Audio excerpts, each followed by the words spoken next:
जी हाँ, कल हम बात कर रहे थे केशवदास के बारे में, और केशवदास में हमने सीता स्वयंवर तक पढ़ लिया था। अब उससे आगे आज हम बात करते हैं कि सीता स्वयंवर में जब राम लक्ष्मण और विश्वामित्र पहुँचे तो विश्वामित्र राम को राजा जनक का परिचय करवाते हुए बता रहे हैं, केशव ये मिथिलाधीप हैं, जग में जिन कीर्ति बेली बई, दान कृपान विधानन सो सिगरी वसुधा जिन हाथ लई है, अंग 6 छातक 8 सौ भव, तीनों लोक में सिद्धि भई है, वेद त्री अरु राजश्री परिपूर्णता शुभ योगमयी है।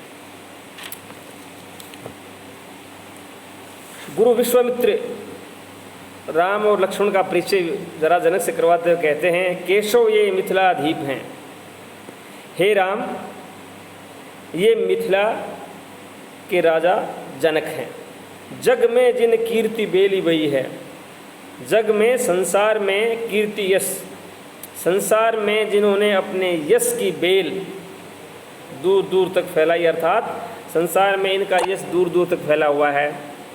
दान कृपान विधानन सो, दान के कारण अर्थात दान देने में वे निपुण हैं, कृपान और लोगों पे या अपनी प्रजा पे कृपा या उसके कल्याण के लिए, विधि सम्मत कल्याण के लिए प्रसिद्ध हैं। शीघ्री वसुधा जिन हाथ लई है, वसुधा धरती, समस्त धरती के ऊपर इन्होंने अपने दान और कल्याण के माध्यम से यश प्राप्त किया है।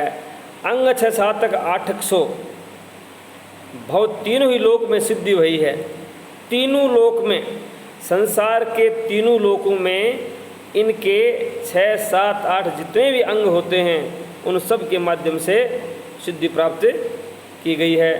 वेद त्री, ये वेदों के ज्ञाता हैं, और राजश्री, और राजश्री या विजयश्री इनको शोभा देती है। परिपूर्णता शुभ योगमयी है, संपूर्ण शुभ और कल्याणकारी योगों से या कल्याणकारी योग जो हैं उनसे ये परिपूर्ण राजा जनक हैं, आप इनसे मिलो। जनक का ये परिचय करवाते समय विश्वामित्र जनक की बुरी बुरी प्रशंसा करते हुए उसके यश और कीर्ति को तीनों लोकों में फैला हुआ बता रहे हैं। अगला पद, अब राम और लक्ष्मण जब वहाँ पहुँच गए तो राजा जनक विश्वामित्र सहित राम और लक्ष्मण को जिस धनुष को तोड़ने का प्रण या प्रतिज्ञा की गई थी उसका परिचय करवाते उस धनुष के बारे में कहते हैं, वज्र ते कठोर कैलाश ते विशाल काल, दंड ते कराल सब काल काल गावही, केशव त्रिलोक के विलोक हारे देव सब, छोड़ी चंद्रचूड़ एक और को चढ़ावई, पनग प्रचंड पति प्रभु की पन्नत पीन, पर्वतारी पर्वत प्रभान मान पावई, विनायक एक हु पे आवे ने पिनाकुताही, कोमल कमलाय ने राम कैसे ल्यावई। जब विश्वामित्र राम के धनुष की प्रशंसा चढ़ाने की बात कहते हैं तो जनक कहते हैं कि हे विश्वामित्र देव या हे ऋषि विश्वामित्र, ये धनुष बहुत विशाल है, बहुत भयंकर है, वज्र ते कठोर, कि ये वज्र से भी बहुत ज़्यादा कठोर है। धनुष के बारे में या धनुष की चर्चा करते हुए राजा जनक कहते हैं कि हे विश्वामित्र ऋषि, ये वज्र से भी कठोर है, कैलाश ते विशाल काल, और कैलाश पर्वत से भी विशाल है, काल दंड ते कराल, काल दंड मृत्यु या यमराज या समय रूपी जो दंडिका है उससे भी भयंकर है, सब काल काल गाई है, गावई गाते हैं, समस्त युगों में काल काल यहाँ 2 बार आया है, यम अलंकार है, सब काल काल गावई, समस्त युगों में इसकी भयंकरता या इसकी विकरालता के बारे में चर्चा की गई है। केशव त्रिलोक के विलोक हारे देव सब, जनक कहते हैं कि हे श्री राम या हे केशव, तीनों लोकों के देवता विलोक देख करके, तीनों लोकों के देवता इस धनुष को देख करके हार मान चुके हैं, अर्थात इसकी प्रत्यंचा उनसे नहीं चढ़ पाई। छोड़ी चंद्रचूड़ एक और को चढ़ावई, छोड़ी चंद्रचूड़ एक और को चढ़ावी, कि इस चंद्रचूड़ धनुष को छोड़ करके कोई भी इसकी प्रशंसा नहीं चढ़ा सका। पनग प्रचंड पति प्रभु की पनच पीन मोटी प्रत्यंचा। पनग नाग, लोक के नाग के समान भयंकर इस की प्रत्यंचा बहुत भयंकर और मोटी रस्सी है। पर्वतारी पर्वत प्रभान मान पावई। पर्वतारी पर्वत का दुश्मन कौन? इंद्र। पर्वतारी स्वयं इंद्र, पर्वत, उनका यश भी इस मान सम्मान को नहीं प्राप्त कर सका था, तो उनके द्वारा भी इसकी प्रशंसा नहीं चढ़ाई जा सकी। विनायक एक हु पे आवे न पिनाक उताही। पिनाकु धनुष। विनायक एक हु पे आवे न पिनाक ताही, कि एक व्यक्ति के द्वारा तो ये धनुष उठता भी नहीं है। कोमल कमल यानी राम कैसे लावई। तो वो कहते हैं कि हे कोमल कमल के समान कोमल नेत्रों वाले राम, आप इस धनुष को किस प्रकार उठा पाओगे या इसकी प्रशंसा किस प्रकार चढ़ा पाओगे। विशेष बात, इस पूरे के पूरे पद में शिव के उस धनुष की प्रशंसा की गई है जिसको तोड़ने की बात कही गई थी। सीता के स्वयंवर में जिसकी जो रखा गया था तोड़ने के लिए, उसकी प्रशंसा करते हुए राजा जनक कहते हैं कि देवताओं आदि के द्वारा भी इसको नहीं छोया गया। अगला पद देखिए, जब राम उस धनुष को स्पर्श करते हैं और छूते हैं और उसके बाद उसकी प्रशंसा चढ़ा देते हैं तो धनुष दो टुकड़े हो जाता है। उस समय का वर्णन यहाँ कवि केशवदास कहते हैं, जब शिव धनुष टूट गया उस समय क्या क्या घटना या क्या क्या क्रियाएं हुई पूरे जगत में। प्रथम टंकोर झुकी झारी संसार मध्य। संसार का घमंड या गर्व।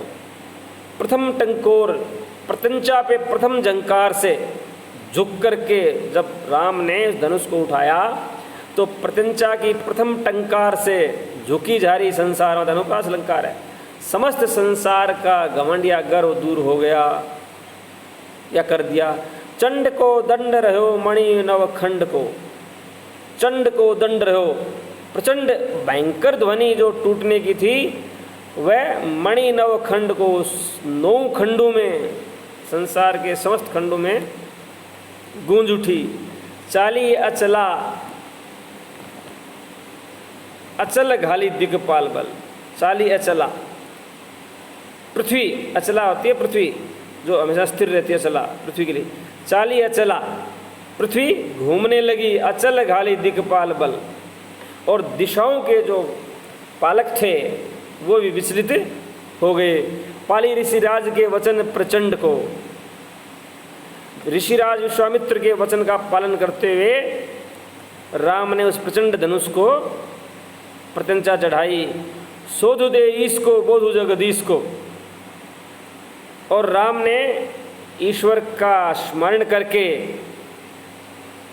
जगत का पालन करने वाला जो ईश्वर है विष्णु और ब्रह्मा, उन दोनों का स्मरण करके उनको उद्बोधन दे करके धनुष को तोड़ डाला। और उसी समय क्रोध उपजाए भृगुनंद वरिवंड को।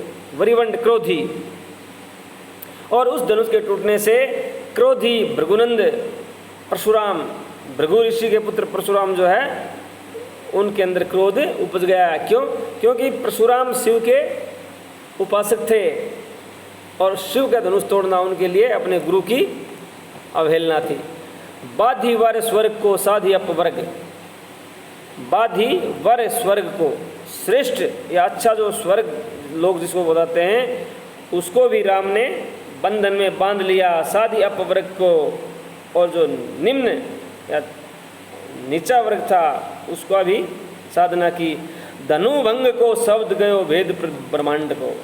धनुष के टूटने की जो आवाज़ थी, धनुभंग को शब्द, धनुष के टूटने की आवाज़ गयो भेद ब्रह्मांड को, समस्त ब्रह्मांड में गूंज उठी या गूंज गई।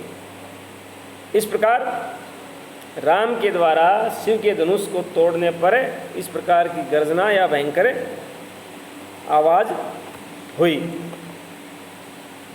जब इससे आगे देखिए, जब इस प्रकार शिव का धनुष टूट गया और शिव जी के शिष्य परशुराम को जब इस बात का पता चला तो परशुराम क्रोधित होकर के अपना फरसा लेकर के उस सभा मंडप में आ पहुँचे और वहाँ आकर के क्या कहते हैं, वामदेव महादेव को धनुष ये है, परशुराम ऋषिराज तोरो रा, ये कहते ही समझे रावण राज। जब वो आए वहाँ परशुराम और उन्होंने पूछा कि शिव का यह धनुष किसने तोड़ा है, तो वहाँ उपस्थित वामदेव ऋषि जो थे उन्होंने कहा कि रा कहते ही वो क्या अनुमान लगाते हैं परशुराम, रा से राम भी होता है, रा से रावण भी होता है। वामदेव कहते हैं महादेव को धनुष ही है परशुराम ऋषिराज, हे ऋषियों के राजा परशुराम, महादेव शिव का ये धनुष तोड़ेऊ रा, कि रा ने तोड़ा है, ये कहते ही समझे रावण राज। ये कहते ही परशुराम ने समझ लिया कि रावण ने तोड़ा है और अब मैं रावण का नाश करके रहूंगा। परशुराम क्या कहते हैं, पर बाण सिखीन अशेष समुद्र ही, सोख ही सखा सुख ही दरियो, पुनि लंक ही ओटि कलंकित के, फिर पंख कलंक ही को भरियो, बल भूंज के राक्षस खाक सोके, दुख दीर्घन देवन को दरियो, सितकंठ के कंठन को कंठला, दसकंठ के कंठन को करियो। अंतिम पंक्ति देखिए, सितकंठ के कंठन को कटला, सितकंठ शिव के गले का कंठना, कंठ गले का जो हार है वो मैं दसकंठ के कंठन को करियो, दसकंठ 10 शीशों वाले रावण के गले को काट करके करूँगा। अब शुरू से देखिए आप, क्योंकि परशुराम को ये वहम हो गया था कि रावण ने तोड़ा है। बर बाण सिखीन अशेष समुद्र ही, बर बाण सिखीन, सिखीन नोक,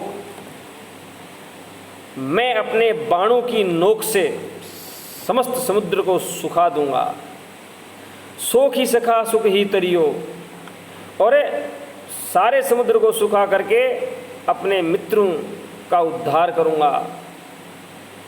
पूरी लंका ही ओटि कलंकित के, और फिर उस लंका को समाप्त करके धरती के कलंक को मिटा दूंगा। फिर पंख कलंक ही की भरियो, और फिर पंख कीचड़, उस कलंक रूपी कीचड़ से उस समुद्र को भर डालूंगा। भल भूंज के राक्षस खाक सोके, समस्त राक्षस जाति को जला भून करके उसकी खाक बना दूंगा, राख में तब्दील कर दूंगा, बदल दूंगा। दुख दीर्घ देवन को दरियो, और देवता जिन राक्षसों से आज तक पीड़ित थे उन देवताओं के इस लंबे दुख को दरियों दूर करूंगा, दुख को मिटा दूंगा। सितकंठ के कंठन को कंठला, मैं रावण का वध करके सितकंठ के कंठन को कठला, कि विषपाई शिव के गले का हार रावण के गले को काट करके शिव के गले में डाल करके मैं उसका हार बना दूंगा। अर्थात वो कह रहे हैं कि संपूर्ण रूप से मैं राक्षस जाति का नाश कर दूंगा, लंका को तहस नहस कर दूंगा, और रावण का वध करके उसके 10 सिर काट करके मैं शिव के गले में माला बना करके पहना दूंगा। विशेष बात इसमें शिव धनुष के टूटने पर परशुराम की प्रतिक्रिया को व्यक्त किया गया है, किस प्रकार वो गुस्सा उनको होता है, और जब वो रा सुनते हैं तो रा का अर्थ रावण लगाते हुए रावण को मारने के लिए तत्पर हो जाते हैं। धन्यवाद, बाकी कल।